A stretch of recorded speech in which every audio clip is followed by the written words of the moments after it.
India's market news headquarters. Cutting-edge analysis. Influential insights. Market-moving intelligence. Broadcasting live from the CNBC TV 18 Motilal Oswal studios in Mumbai.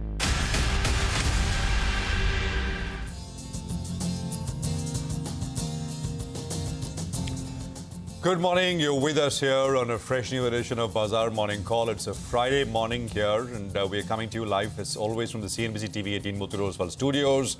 It's shades of red, slight red, deep dark red across the Asian screen, across sort of overnight US markets as well. Will the market here continue to be Teflon coated like it has, or will it also finally start to show some cracks? That's the question we're going to try and decipher over the next one and a half hours or so. I'm Prashant. Good to be my colleagues, Sonia and Nigel. Guys, good morning. Hi, good morning, Prashant. Good morning, Nigel. And if you still have that sort of hangover of the 25,000 party, right, on the market. So big milestones hit yesterday. But yes, today looks like it's going to be a tough start. It's going to be a freaky Friday, right?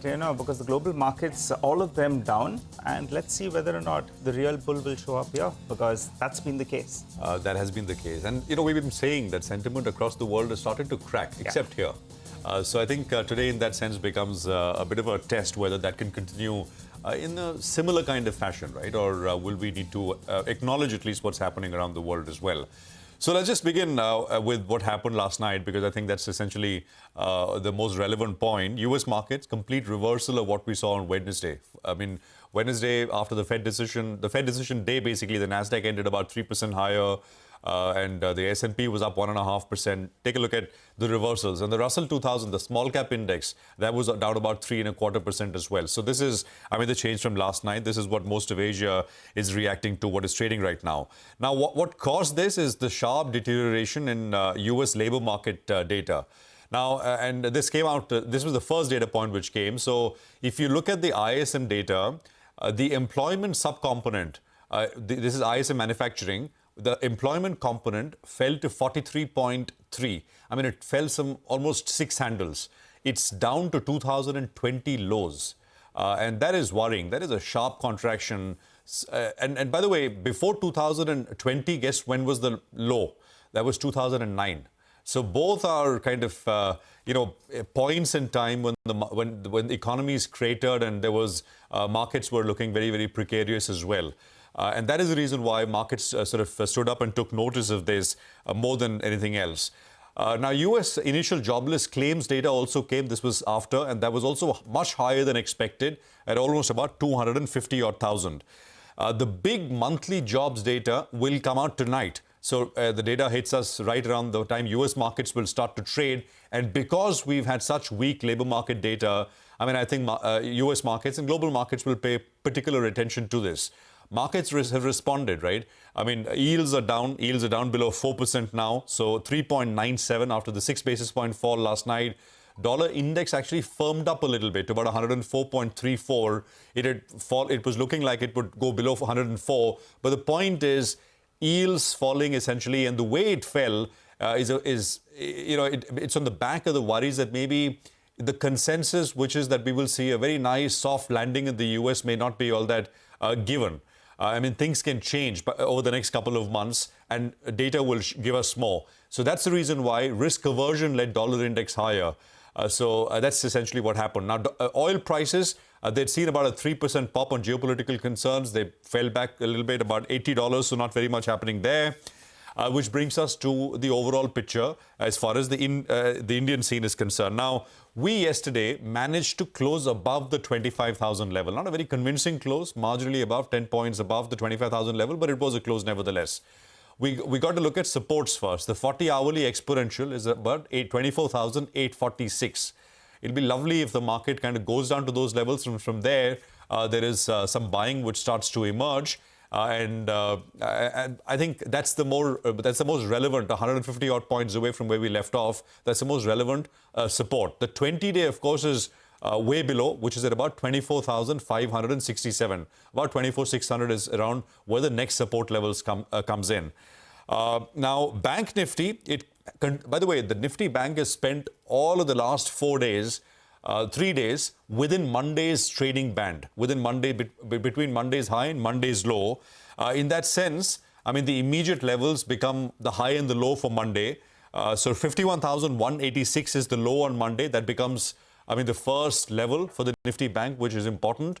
And the high is 52,340. So that's the range, I mean, and especially on the support, which is more relevant. And of course, below it, you are going to look at the swing lows, etc. on the Nifty Bank, which is also a recent level, which is 50,438. So after 51,186, 50,438 becomes the next sort of swing low support, which will kick in as well. GIFT Nifty will come up on your screen more often than not on bad global cues. The market here has taken note for an hour or 1.5 hours, maybe not even that, and then the market comes right back up. It's been a complete outlier. But will that be once again the same? I mean, I think the better thing to do is not to preempt it and let the market tell you what it wants to do. It'll give you, the screen will show you, and better to follow it because flows have so far overwhelmed everything else. Strong domestic flows have so far overwhelmed everything else. But we've also not had a situation in global markets where, people are starting to question whether, people have started to question the consensus, whether it is going to be a soft landing or now perhaps a hard landing. We don't know. It's too early. Things may change. 200 points lower on the GIFT Nifty on your screen. Sonia. Absolutely. And I think the most important question is whether the dips get bought, right? Because this is a market that has been so strong for the last many weeks and months. We haven't got any major correction. And now will the dips get bought is the question. But there was a big sell-off overnight in Wall Street, and there are now recessionary fears as well after the recent economic data that came out. So that has sort of, got all the markets nervous. Asia this morning is also under a lot of pressure. The last time I checked, Japan was down almost 5%. But I'm looking at certain stocks this morning that could perhaps buck the trend. And maybe, if there is a correction and if you're looking for opportunities, there's a lot of good news as well in individual names. Zomato, of course, is one of them. So I'm watching that again this morning. Terrific numbers coming through from Blinkit. Big turnaround story over there. Blinkit has turned EBIT positive, and a lot of brokerages have raised their target prices on Zomato as well. Nomura has raised it to 280, Jefferies has raised it to 275. Blinkit, by the way, is now EBIT positive of 43 crores versus a loss of 100 crores same time last year. So that's the big stock I'm watching once again today. And in the auto space, Tata Motors, the results beat street estimates.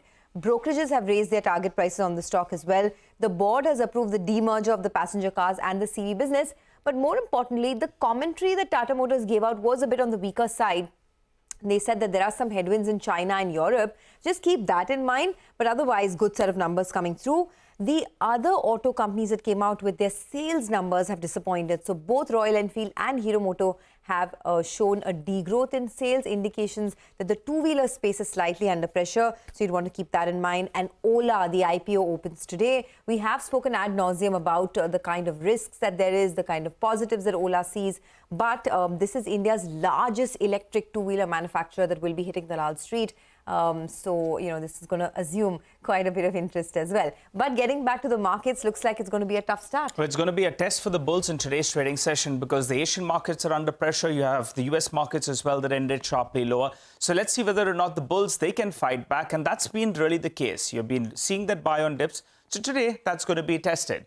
Well, let's do a hygiene check with regard to what the FIs did and what about the clients. Well, not too much, actually. The FIs, they continue to remain net long. So on a day-to-day basis, well, 20,000 contracts is what they added on the long side on index futures. While the client side, they've added some mild shorts as well. Remember, at the start of the series, it was, only around a few thousand odd. That's gradually moved up to around 90,000 short contracts. So the clients are net short. Not very, very aggressively. In the last contract we saw, in fact, it was more than 2 lakhs as well. So that's how the FIs and the clients are positioned. Let's look at the options data because that's going to be crucial. We have the 25,000 call as well as put. Both of them were fairly active. You put them together, put the premium together, you could pocket close to around 300 rupees. It appears as a short straddle that's at play out here. One of the strategies that are under play. That you write both those two strikes and you pocket the premium. So going by that, the premium you pocket is around 300 rupees. You add 300 rupees and you deduct 300 rupees from around the 25,000 odd mark, which gives you the 24,700, extremely important on the downside. And on the downside, the 24,500 to around 24,700, that becomes a crucial zone where the bulls will want to defend. The 20 DMA as well is in that vicinity, and some of that should come up for you on the screen. So the 20 DMA on the Nifty as well, that's going to be important. That comes in at around 24,550 odd. The Nifty Bank, that's pat in the middle of both those two strikes, the 20 as well as the 50 DMA. And one positive is all of this week, the Nifty Bank has been making higher lows. So that's one data point that I managed to pull up as well. Well, yeah, that's the data point that we're talking about. Well, let's focus on two banking names. One is SBI. I don't know what the markets are sensing. It comes out with its set of numbers tomorrow. But yesterday, there was a sharp fall, particularly towards the end of trade. So SBI is a stock that you'll want to track. But HDFC Bank, that came back to life yesterday. It took support at around the 20 DMA. And the bulls could turn to HDFC Bank, just going by the solid close that we had. The 20 DMA is at around 1,620 approximately. A few more stocks that I'm looking at. Some of the stocks have moved into the F&O band. So just keeping an eye out on a few of them. Birlasoft, GNFC, you have India Mart as well as RBL Bank. So the buy on dips is going to be tested. Well, that's been the case. So let's see whether it plays out yet again. Okay, buy on dips. Let's see. The market has been waiting, patiently for a big dip for many, many weeks and months now. Hopefully, if this time it comes around, maybe, the retail will get that opportunity to buy. But on the equities front, you have Chris Wood of Jefferies, who says that greed and fear repeats the point that geopolitics remains the biggest near-term risk to global financial markets. He says because wars are intrinsically inflationary, geopolitics poses a much greater longer-term risk to the government bonds than to equities. Okay, we have Lakshmanan V of Federal Bank who's weighing in, and the yen, he says the Japanese yen saw huge volatility with the Bank of Japan raising its benchmark interest rates to 0.25%. He says the FOMC held interest rates, citing greater progress towards lower inflation and likelihood of a September rate cut. Euro saw sharp sell-off following dollar strengthening post-FOMC outcome. He says the rupee he's expecting the dollar USD INR to trade between 83.5 to 83.9 to the dollar. Okay, and on the bonds, Lakshmanan says the government bond yields traded lower, tracking a fall in the US peers after the Federal Reserve hinted that its rate easing cycle could start in September. He says the market now awaits the RBI MPC outcome next week, with the central bank expected to keep interest rates steady for the 9th straight meeting. He says crude oil prices extended gains as geopolitical tensions raise the threat of a wider conflict in West Asia and concerns over its impact on oil. He says the coming sessions could see the 10-year benchmark bond yield trade in a range of 6.85 to 7%. Well, we've got a lot of stock-specific action to track for you. We'll get to that in just a bit in our special Top 10 segment. For the time being, we run it through the list. We're looking at Tata Motors, ITC, Kalyan Jewellers, Zomato, and Ingene. We'll be tracking all those stocks in terms of positive news flow. On the flip side, you have Sun Pharma, Hero MotoCorp, you have Eicher Motors, Maruti, as well as NetWeb Technologies that will be reacting to negative news flow.